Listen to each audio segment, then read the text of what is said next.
The lava lake in Rwanda Volcano is one of the most incredible sights on our angry planet.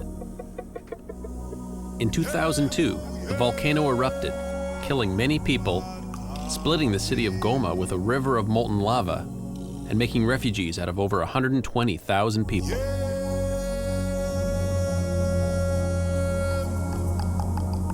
I wanted to see this dangerous volcano and to explore the risk it presents to the people and the wildlife of the Congo.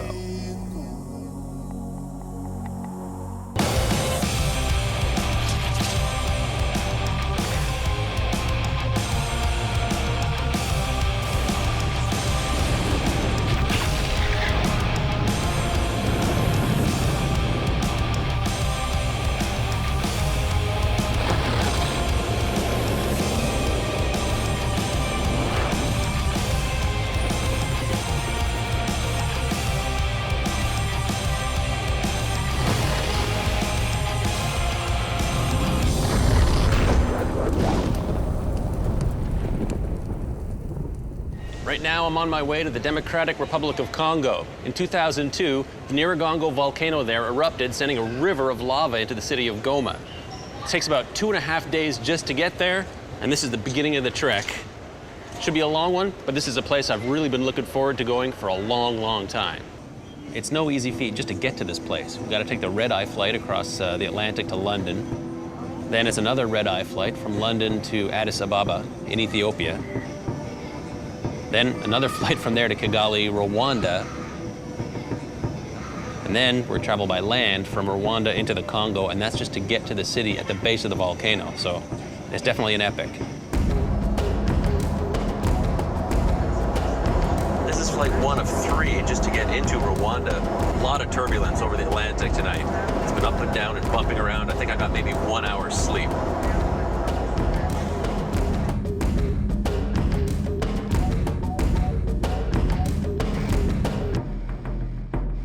Well, there's a reason why they call it the red eye. Just spent 2 nights on a plane in a row, but finally made it to Kigali, the capital of Rwanda. Just coming back from the airport now, just checking out the city. All our bags arrived, so I'm pretty happy. It's great to be back in Africa.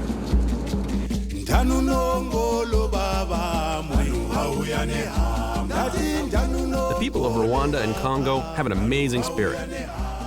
With everything that's happened in this place, they're still so full of life. There's a rhythm to life in Africa. You can feel it the moment you arrive.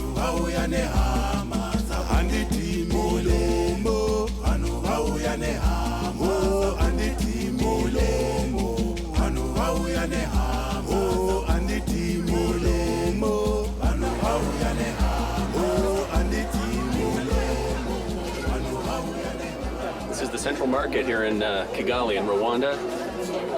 It's a very busy place. As I shop for provisions for the trek, there's a definite tension in the market. Everyone knows I'm a stranger, and people seem to be keeping a close eye on me.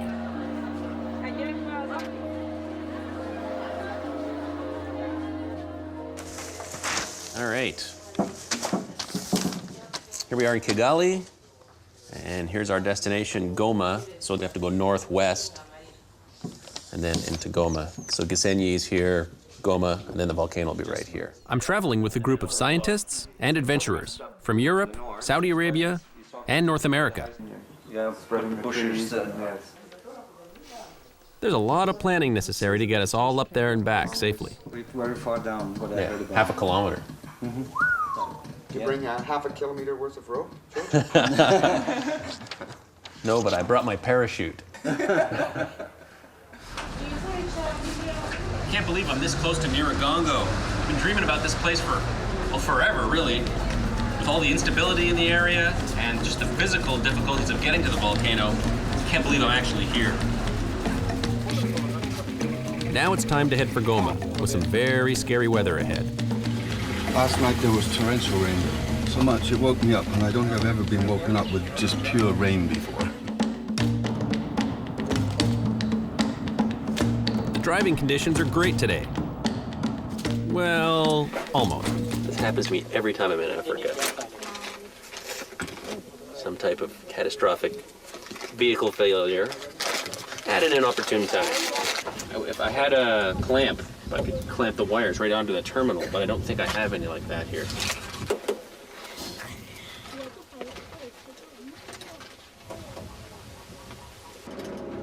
Eventually, we get the van fixed and press on. But every time we stop to take photographs, we're mobbed by curious kids, fascinated by our cameras. All right. Hey, that's good.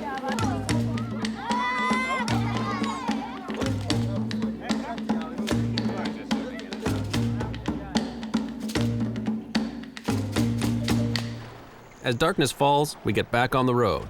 But of course, now the headlights won't work, and we have to pull out one of our movie lights to try and illuminate the sea of humanity on the side of the road. Okay, this is probably one of the hairiest adventures yet. We're actually on a dirt road in rural Rwanda, no lights. Headlights are gone from the car because of an electrical problem we had earlier in the day. So it's probably only a matter of time before we end up in the ditch.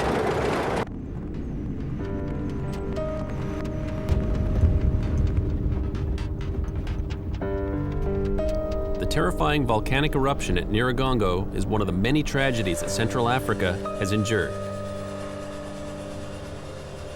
In 1994, Rwanda suffered through one of the worst genocides of modern times. The memory of it is still fresh. It left millions either dead or homeless.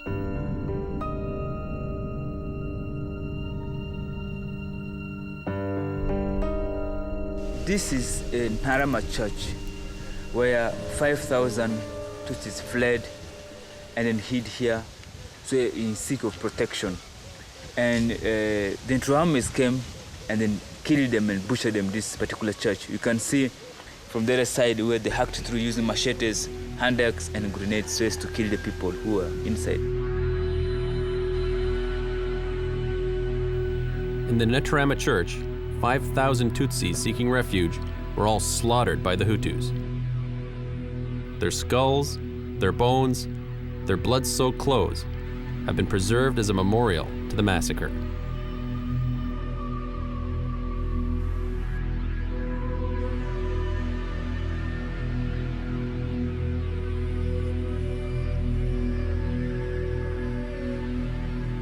Unimaginable.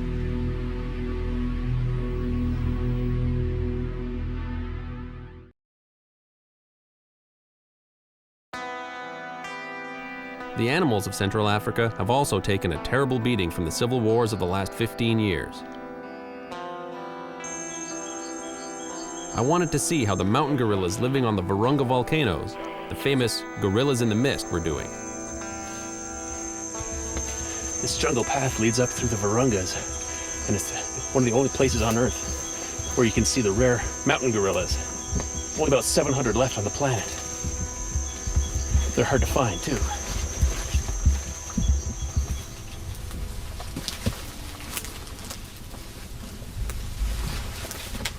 Getting closer to where the gorillas are.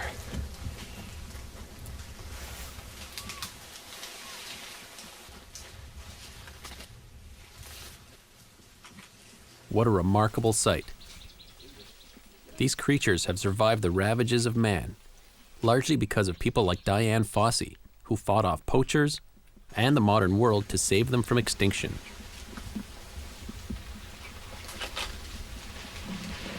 It's amazing how close you can get to these mountain gorillas. When I arrived, I discovered 2 babies in the area, which definitely heightens the danger. This baby looks cute, but if the adults sense any threat from us, we'd be in serious danger, and I wouldn't stand a chance against a 400-pound silverback. There are only 700 of these magnificent animals left in the world, and they're constantly being threatened by poachers. This is no petting zoo. Even though we only had 1 hour with the gorillas, it's pretty amazing to see. They're so much like us. Playing, fighting, hanging out with each other, sleeping. Awesome, amazing.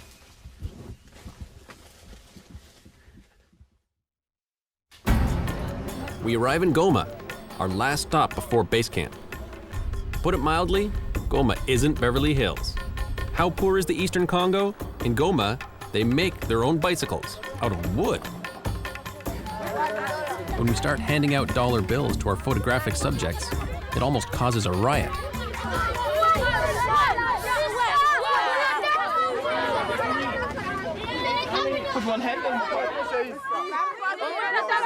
It's a rough scrabble border town, and as we arrive, they're about to have their first elections in 45 years, so tensions are high. Watch out, there's some soldiers here, guys.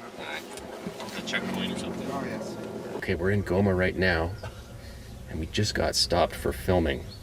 And some kind of secret police or some kind of ununiformed police officer just pulled us over, and we've been dragged over to the Bureau of Finance to have to pay up for a for a permit. I mean, we could have got arrested, but we were kind of warned about Goma. It's a bit of a rough town, so I'm kind of doing this on the sly. Okay, so we finally got our filming permit here, so we had to stop in. We were delayed for 20 minutes, half an hour, not too bad by African standards. And we're back on the road again. But not for long. I didn't hear you. What you said? That one. C'est lava. No? No? Okay. All right. What was that? Don't make pictures. Don't take pictures. Well, our car just got stopped again, second time. There was a checkpoint with numerous soldiers. I don't know how many more checkpoints and stops we'll have along this route, but Goma is definitely a rough place. In 2002, Nyiragongo had a massive eruption that sent lava flowing right through the city of Goma. The disaster brought more hardship to a city that has suffered war and poverty for decades. While in Congo, I met with Jacques Durieux, a French scientist who's been living in Goma and studying the volcano for 30 years. During the last eruption in 2002, we have been extremely lucky because the lava flows through that detent of the city were moving at a speed between 5 and 8 kilometers per hour, allowing the people to run away. If we do have in the city lava flows at a speed between, 20 to 40 kilometers per hour, it will be a huge catastrophe. That eruption just occurred after 11 years of war. And the volcano was more impressive to the people than the 11 years of war. This lava flow actually split the city of Goma right in half. Crossed the road, crossed the airport, went right into the lake, Lake Kivu. It was the lowest fracture point on the volcano. And it's an extremely wide lava flow here, and literally it divided the city right in half. The lava of Nyiragongo is some of the fastest flowing in the world. In the 1977 eruption, even elephants were caught by the roaring river of lava. Although even with our filming permit, we can't film at the airport, so you can't see the lava across the tarmac, but it's quite a sight to see, cut right through the middle of the city and all the way down to the lake. It's tremendous seeing this. It must have been incredibly hot. What a sight back in 2002 when this came through. Whew.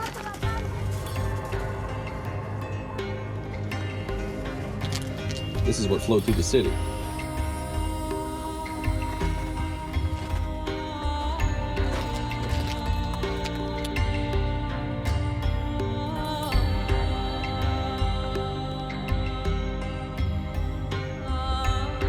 In 2002, cars and trucks were engulfed before they could be moved, and they're still there today, a permanent reminder of the power and unpredictability of an active volcano. See the boy peeking out from the back of that rusted truck? Hard to believe, but that's his home now. If Nyiragongo blows its stack again, what will happen to this shanty town and the people that live in it?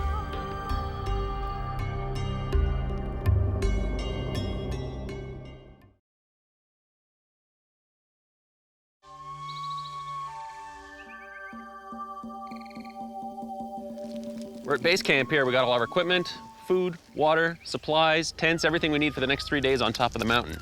You can't really see the volcano too well right now because of all the haze and the clouds, but it's going to take about 4 to 6 hours to get to the top.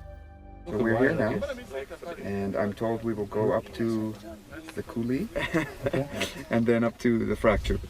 Now the day-long trek up the volcano has begun. The last leg of our journey, 6 hours, straight up.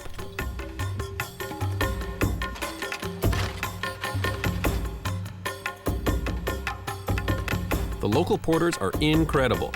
This is a challenging climb, and these guys do it at speed. They also have pretty interesting stories to tell about their experiences with Nyiragongo. Il y avait trois hommes qui étaient morts dans cette éruption. Il y avait beaucoup de maisons qui ont été cassées et brûlées beaucoup, avec des plantes, des haricots, des patates douces, des pommes de terre, des choux, des bananes. Tout s'était brûlé. Wow.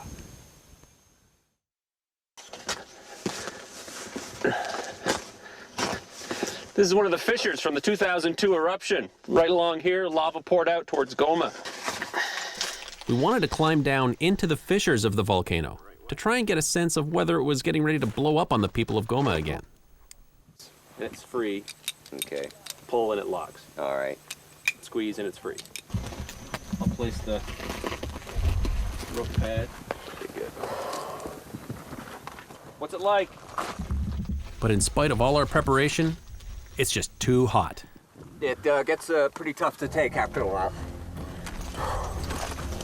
Not worth going any deeper. Not without an air-conditioned suit. When the lava flowed through here in 2002, this was actually a rainforest. And you see a lot of these casts from the trees that used to be here. The lava flowed around the trees and then burned the trunks out. So you've got these holes all the way up the path to the summit.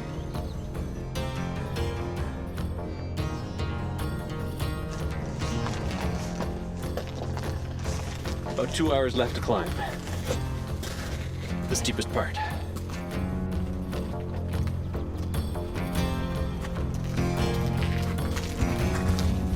Just keeps getting steeper and steeper.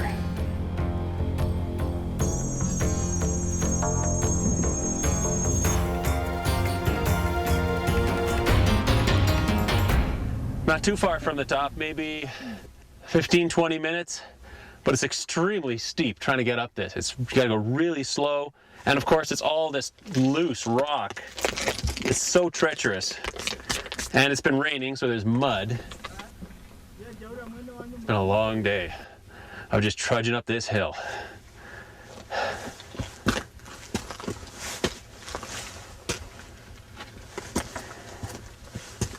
I can't wait to get to the top of this thing.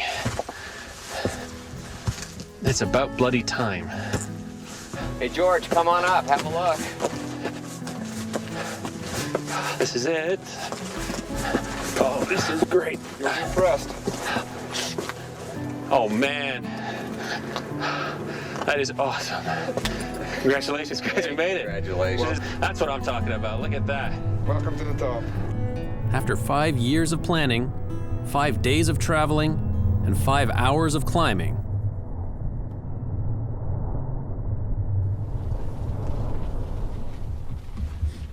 it just gives you an idea of the visibility. Since we're socked in with cloud right now, there's nothing we can do. Just waiting for the Nyiragongo weather to clear.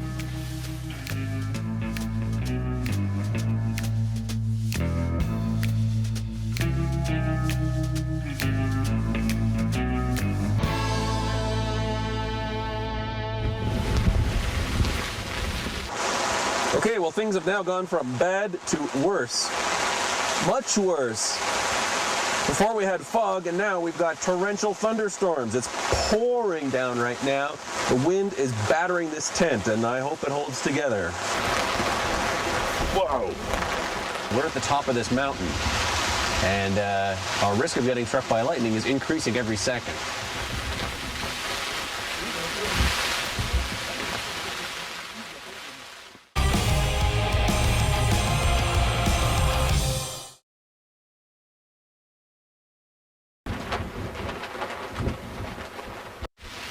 This storm has been absolutely relentless. It hasn't given up for almost 2 days now.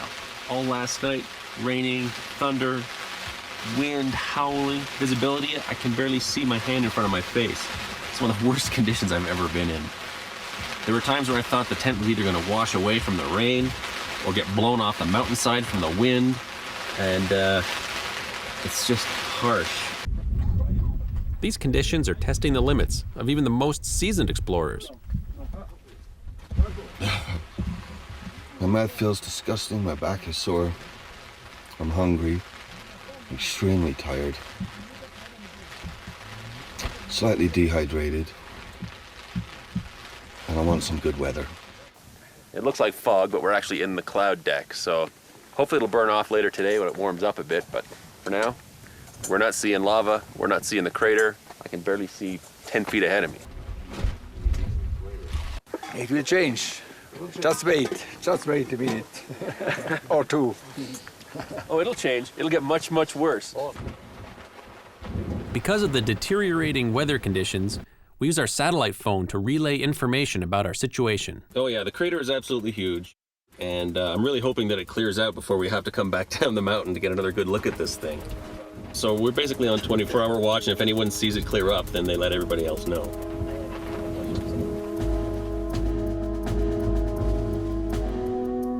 Take a little stroll around the eastern edge.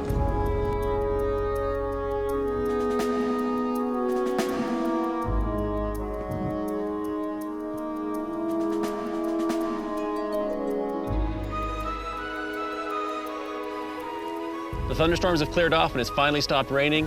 And now you can finally get a really good look at the lava lake down there, about 500 meters straight down. After months of planning and a long, back-breaking journey, we've made it. Now, we wait for darkness to witness one of the rarest and most spectacular sights on the planet, Nyiragongo.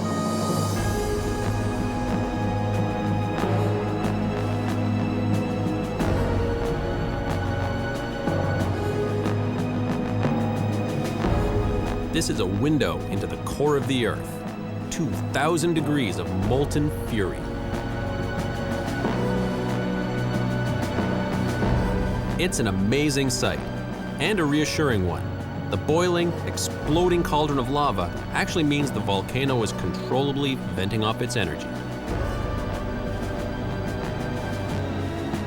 For now, it seems the 600,000 people of Goma are safe. But who knows what tomorrow will bring to this corner of darkest and hottest Africa.